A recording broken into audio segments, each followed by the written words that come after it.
Hey everyone, Justin Russell. Josh Schneider. Today we're bringing you an awesome video, one of the most highly requested videos that we've had basically since it was announced. So the Lowrance Active Imaging 3-in-1 HD versus the good old standalone Active Imaging 3-in-1. Let's check it out.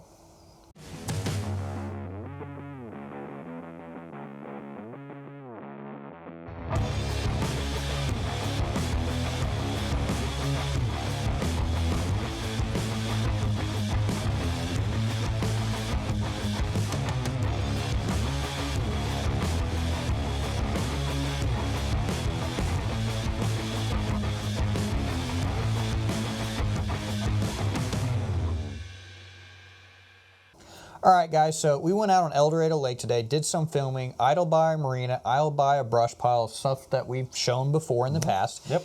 And now we're back in the studio here, got them side by side. We've got the Active Imaging 3-in-1 HD on the left-hand side, and then we've got the Lowrance regular Active Imaging 3-in-1 on the right-hand side.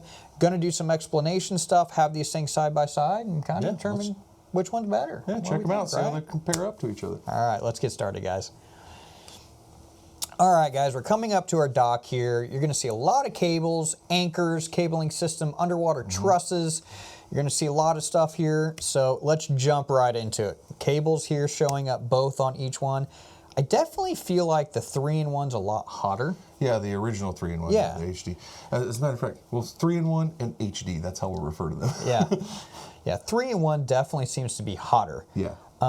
I almost feel like when we start to see the rocks further out in that 50-foot range on the left-hand side, they almost show better definition, not being as hot. Yeah, right? really clear. Great separation on the individual rocks coming across that shoreline. Really, really nice there. Yeah. Truss system on the 3-in-1 looks super impressive, a little bit better than the HD. We may have been a little bit closer to it. I tried to keep the same idling paths and stuff, but both showing up really, really well. Yeah. One of the things I'm seeing that I notice better though is all the fish around, the fish suspended in the cable system on the HD for sure, and also the fish in the rocks for sure. No, absolutely. It's so the bigger pieces between the 3-in-1 and the HD are extremely similar, right? Yeah. So when you're starting to see the differences, and when you see this HD or where it's better and where it's more clear. Where you're starting to see that, 1075 versus that 800 are on the small targets, and it's really showing the great clarity there. It really is. One of the things that I didn't pick up on, like, wow, look at the Shad Ball there on the HD on your left-hand side there after we just made the turn. That's where your little sweep. So I'm going to pause this right here. One of the things I want to discuss, you kind of hit the nail on the head. On the bigger, bulkier type stuff, the 3-in-1 is a lot hotter. It definitely shows up better, I think, honestly. But we're missing out on the little targets, the individual fish, the suspended fish. We saw a lot more suspended fish and a lot more fish further out on the HD than we did the 3-in-1. We're getting ready to go over the brush pile here, so we'll continue on. Seeing these anchors are showing up really, really good on each one. And on the 3-in-1, you're still seeing, there's looks like a small school bait fish there. I think. Yeah, right there.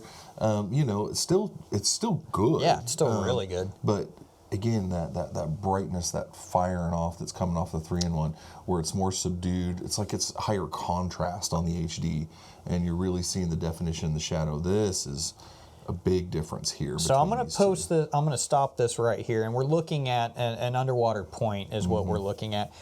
The definition on the rocks on the HD is night and day better. It doesn't look as hot, but because it's not as hot, we're seeing all these shadows and bumps and curves on this rock pile here on this point. It's a pretty massive difference. So, from our eyes seeing this, when you guys are looking at it too, this is the starkest contrast that I've seen. So far, looking at these two, that rock pile, you can really see the individual rocks on that and start breaking those down. Pretty cool. Suspended fish on both. I mean, coming up on the brush pile here. Again, because it's not as hot, we're seeing better definition. You can actually see the cables on the HD better than you can on the 3-in-1 because it's not as hot. And I'm going to pause this right here.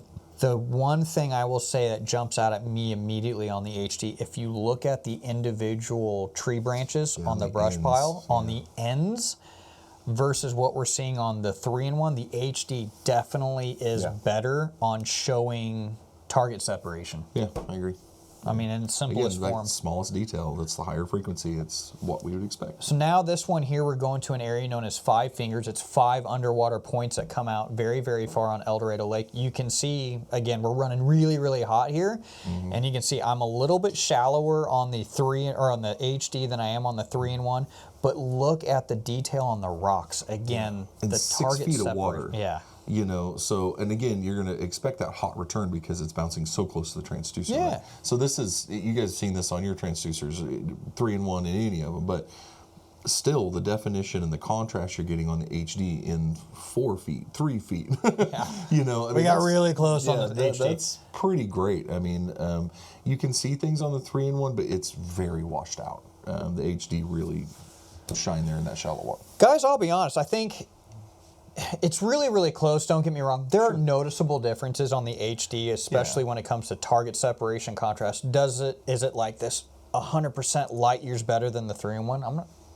It's better. It's better, yeah. It's clearly noticeably better. Yeah. And why is it better? Well, we know, we're running at a higher frequency. What have we learned with mega side imaging and all that stuff for years? So is it absolutely better? Yeah. Now, the real question comes into, you guys running live units or carbons, is it enough of a difference to say I want to buy an S3100 module and the transducer, or do you sell your lives or trade them in with us and go with the new Pro with the 3-in-1? Yeah. I'll say this is my thought process behind it. If you are setting up a new boat system, and you're running 3 or 4 graphs, I'm going to say buy a live unit, buy a Pro unit, and utilize that together in your system. Like if you had 4 units, I'd buy a live and a Pro for the console and a live and a Pro for up front. If I was just wanting to have the best side imaging, I would probably trade my live unit in and get the Pro, because from a cost-effective standpoint, I think it'll be night and day better by just having the newer unit. Building them together like that, best bang for your buck. You know, we know from looking at the difference between the live and the Pro that there's not an increase in screen resolution. So you're really focusing on what the transducer capability is, and that's where that Pro really brings that up. Now, as far as building a system that is comprised of both of them, again, that's a good way to stretch your money out and get a good value out of it and get the good transducer performance with the HD without spending the several $100s on the box in order to run the HD transducer. So, yeah, no, I think you're nailing the head there. Building a complete system that holds a little bit of both might be the way to rock, at least while the lives are still available. Which very much is not forever, you know, but for right now, you can still catch them, and that's a cool way to do it. Absolutely.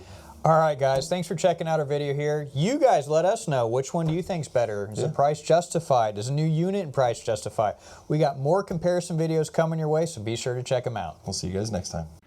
Are you tired of your old marine electronics? At R&P, we make trade-in easy. 3 steps. Step 1, shoot us an email, get a quote. Step 2, send us your old unit and get credit. Step 3, get your brand new unit and get installed on your boat today.